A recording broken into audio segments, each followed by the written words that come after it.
ॐ नमो भगवते वासुदेवाय।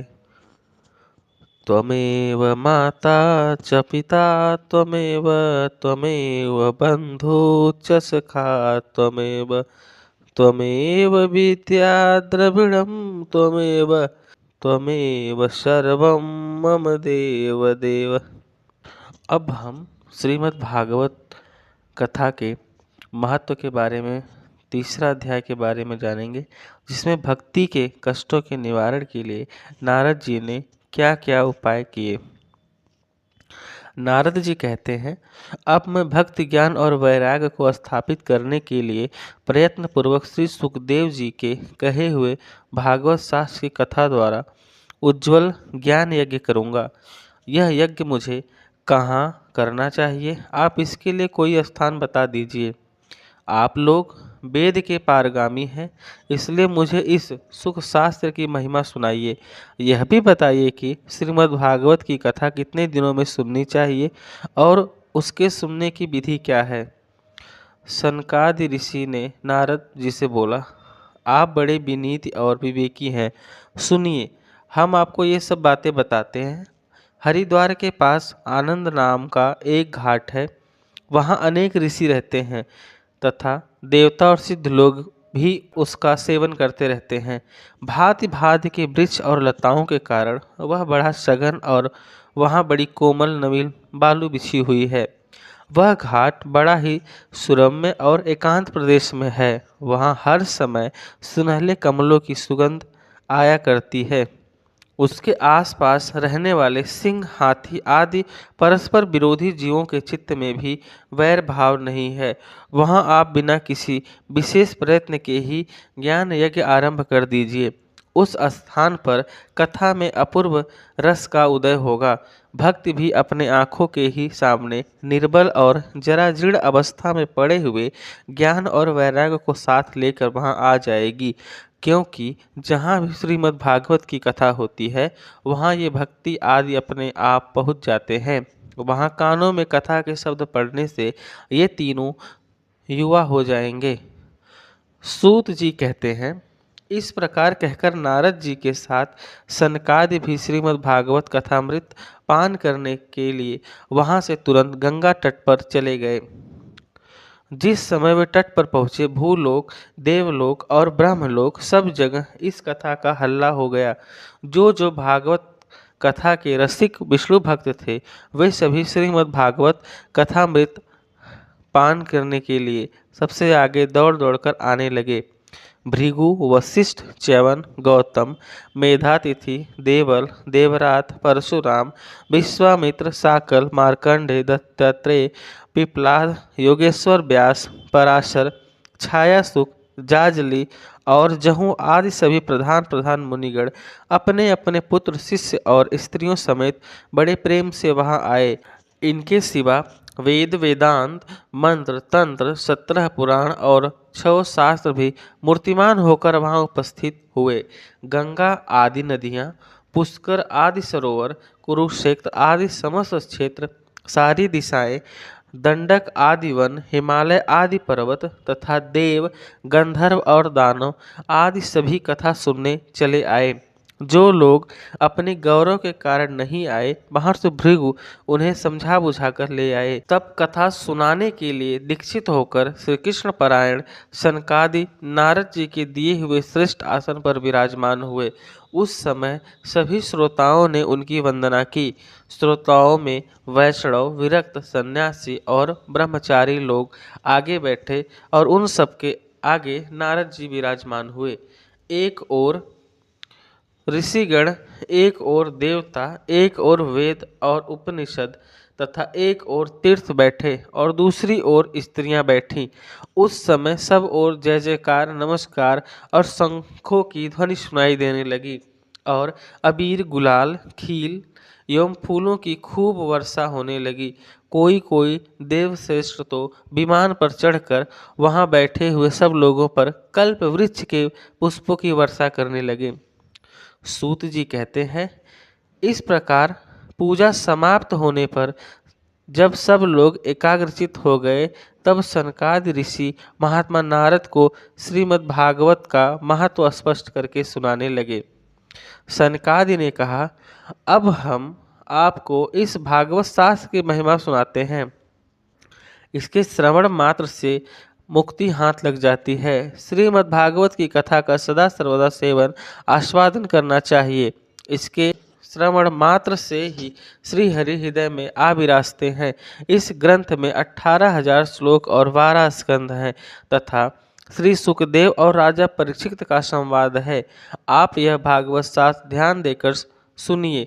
यह जीव तभी तक अज्ञानवश इस संसार चक्र में भटकता है जब तक क्षण भर के लिए कानों में इस सुख शास्त्र की कथा नहीं पड़ती। बहुत से शास्त्र और पुराण सुनने से क्या लाभ, इससे तो व्यर्थ का भ्रम बढ़ता है। मुक्ति देने के लिए एकमात्र भागवत शास्त्र ही गरज रहा है। जिस घर में नित्य प्रति श्रीमद् भागवत की कथा होती है वहाँ तीर्थ रूप हो जाता है। जो लोग उसमें रहते हैं उनके सारे पाप नष्ट हो जाते हैं। हजारों अश्वमेघ और सैकड़ों वाजपेय यज्ञ इस सुख शास्त्र की कथा का 16वां अंश भी नहीं हो सकते। तपोधनों, जब तक लोग अच्छी तरह श्रीमद् भागवत का श्रवण नहीं करते तभी तक उनके शरीर में पाप निवास करते हैं। फल की दृष्टि से इस सुखशास्त्र कथा की समता गंगा, गया, काशी, पुष्कर या प्रयाग कोई तीर्थ भी नहीं कर सकता। यदि आपको परम गति की इच्छा है तो अपने मुख से श्रीमद् भागवत के आधे अथवा चौथे श्लोक का भी नित्य नियम पूर्वक पाठ कीजिए। ओमकार, गायत्री, पुरुष सूक्त, तीनों वेद, श्रीमद् भागवत, ओम नमो भगवते वासुदेवाय, ये द्वादक्षर मंत्र 12 मूर्तियों में सूर्य भगवान, प्रयाग, संवत स्वरूप, काल, ब्रह्मा, ब्राह्मण, अग्निहोत्र, गौ, द्वादशी तिथि, तुलसी, वसंत ऋतु और भगवान पुरुषोत्तम, इन सब में बुद्धिमान लोग वास्तुतः कोई अंतर नहीं मानते। जो पुरुष अहर्निश अर्थ सहित श्रीमद् भागवत शास्त्र का पाठ करता है उसके करोड़ों जन्मों का पाप नष्ट हो जाता है, इसमें तनिक भी संदेह नहीं है। जो पुरुष नित्य प्रति भागवत का आधा या चौथा श्लोक भी पढ़ता है उसे राज्य, सूर्य और अश्वमेघ यज्ञों का फल प्राप्त होता है। नित्य भागवत का पाठ करना, भगवान का चिंतन करना, तुलसी को सींचना और गौ की सेवा करना, ये चारों समान है। जो पुरुष अंत समय में श्रीमद् भागवत का वाक्य सुन लेता है उस पर प्रसन्न होकर भगवान उसे वैकुंठ धाम देते हैं। जो पुरुष इसे सोने के सिंहासन पर रखकर विष्णु भक्त को दान करता है वह अवश्य ही भगवान का सायुज्य प्राप्त करता है। जिस दुष्ट ने अपनी सारी आयु में चित्त को एकाग्र करके श्रीमद् भागवत अमृत का थोड़ा सा भी रसवादन नहीं किया उसने तो अपना सारा जन्म चांडाल और गधे के समान व्यर्थ ही गवा दिया। वह तो अपनी माता को प्रसव पीड़ा पहुंचाने के लिए ही उत्पन्न हुआ। जिसने इस सुख शास्त्र के थोड़े से भी वचन नहीं सुने वह पापात्मा तो जीता हुआ भी मुर्दे के समान है। पृथ्वी के भार स्वरूप उस पशुतुल्य मनुष्य का धिक्कार है जो स्वर्गलोक में देवताओं में प्रधान इंद्रादि कहा करते हैं। संसार में श्रीमद् भागवत की कथा का मिलना अवश्य ही कठिन है। जब करोड़ों जन्मों का पुण्य होता है तभी इसकी प्राप्ति होती है। नारद जी, आप बड़े ही बुद्धिमान हैं और योग निधि है। आप प्रयत्न पूर्वक कथा का श्रवण कीजिए। इसे सुनने के लिए दिन का कोई नियम नहीं है, इसे तो सर्वदा ही सुनना अच्छा है। इससे सत्य भाषण और ब्रह्मचर्य पालन पूर्वक सर्वदा ही सुनना श्रेष्ठ माना गया है, किंतु कलयुग में ऐसा होना कठिन है। इसलिए इसकी सुखदेव जी ने जो विशेष विधि बताई है वह जान लेना चाहिए। कलयुग में बहुत दिनों तक चित्त की वृत्तियों को वश में रखना, नियम में बंधे रहना और किसी पूर्ण कार्य के लिए दीक्षित रहना कठिन है। इसलिए सप्ताह श्रवण की विधि है। श्रद्धा पूर्वक कभी भी श्रवण करने से अथवा माघ मास में श्रवण करने से जो फल प्राप्त होता है, वही फल श्री सुखदेव जी ने सप्ताह श्रवण में निर्धारित किया है। मन के असंयम, रोगों की बहुलता और आयु की अल्पता के कारण तथा कलयुग में अनेकों दोषों की संभावनाओं से ही सप्ताह श्रवण का विधान किया गया है। जो फल तप योग समाधि से भी प्राप्त नहीं हो सकता, वह सर्वांग रूप से सप्ताह श्रवण से सहजों में मिल जाता है। सप्ताह श्रवण यज्ञ से बढ़कर है, व्रत से बढ़कर है, तप से कहीं बढ़कर है, तीर्थ सेवन से तो सदा ही बड़ा है, योग से बढ़कर है, यहाँ तक कि ध्यान और ज्ञान से भी बढ़कर है। अजी इसकी विशेषता का कहाँ तक वर्णन करे, यह तो सभी से बढ़ चढ़कर है। शौनक जी ने पूछा, सूत जी, यह तो आपने बड़े ही आश्चर्य की बात कही। अवश्य ही भगवत पुराण योगवेत्ता ब्रह्मा जी के आदि कारण श्री नारायण का निरूपण करता है, परंतु यह मोक्ष की प्राप्ति में ज्ञानादि सभी साधनों का तिरस्कार करके इस युग में उनसे भी कैसे बढ़ गया। सूत जी ने कहा, शौनक जी, जब भगवान श्री कृष्ण इस धरा धाम को छोड़कर अपने नित्य धाम को जाने लगे, तब उनके मुखार बिंदु से एकादश स्कंद का ज्ञानोपदेश सुनकर भी उद्धव जी ने पूछा।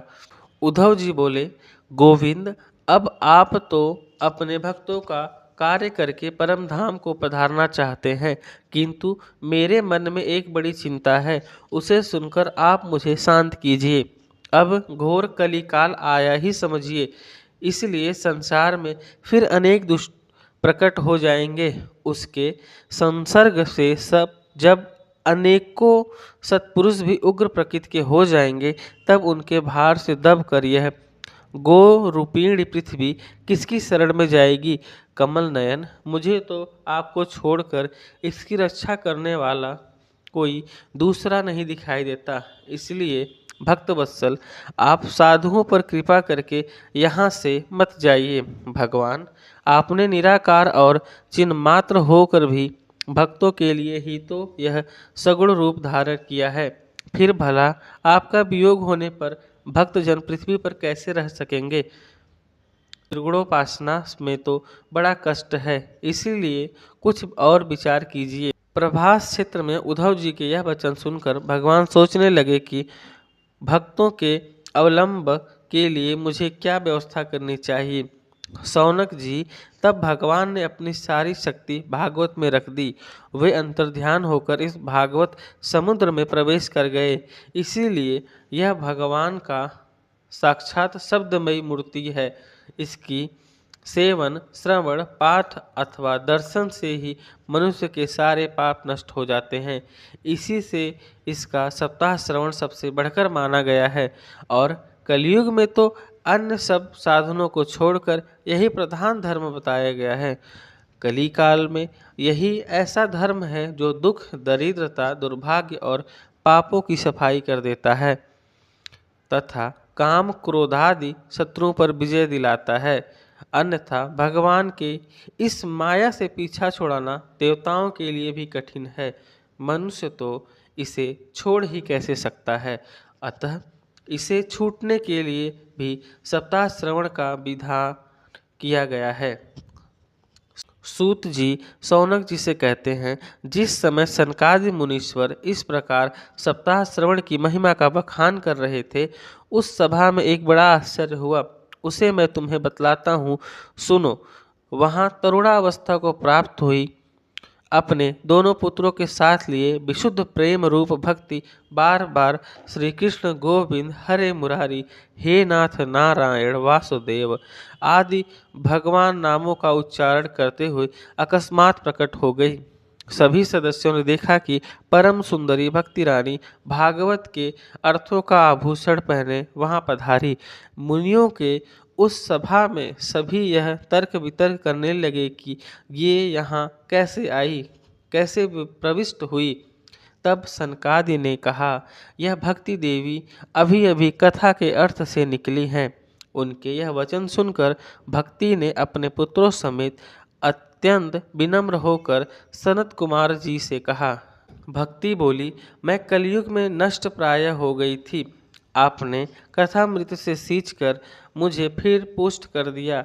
अब आप यह बताएं कि मैं कहाँ रहूं। यह सुनकर सनकादि ने उससे कहा, तुम भक्तों को भगवान का स्वरूप प्रदान करने वाली, अनन्य प्रेम का संपादन करने वाली और संसार रोग को निर्मूल करने वाली हो, अतः तुम धैर्य धारण करके निरंतर विष्णु भक्तों के हृदय में ही निवास करो। ये कलयुग के दोष भले ही सारे संसार पर अपना प्रभाव डाले, किंतु वहां तुम पर इनकी दृष्टि भी नहीं पड़ सकेगी। इस प्रकार उनकी आज्ञा पाते ही भक्ति तुरंत भगवत भक्तों के हृदय में जा विराजी। जिनके हृदय में एकमात्र श्री हरि की भक्ति निवास करती है, वह त्रिलोकी में अत्यंत निर्धन होने पर भी परम धन्य है, क्योंकि इस भक्ति की डोरी से बंधकर तो साक्षात भगवान भी अपना परम धाम छोड़कर उनके हृदय में आकर बस जाते हैं। भूलोक में यह भागवत साक्षात पर ब्रह्मा का विग्रह है। हम इसकी महिमा कहाँ तक वर्णन करें। इसका आश्रय लेकर इसे सुनने से तो सुनने और सुनाने वाले दोनों का ही भगवान श्री कृष्ण की समता प्राप्त हो जाती है। अतः इसे छोड़कर अन्य धर्मों से क्या प्रयोजन। इस प्रकार हमारा तीसरा अध्याय समाप्त हुआ। अब हम चौथे अध्याय के बारे में जानेंगे।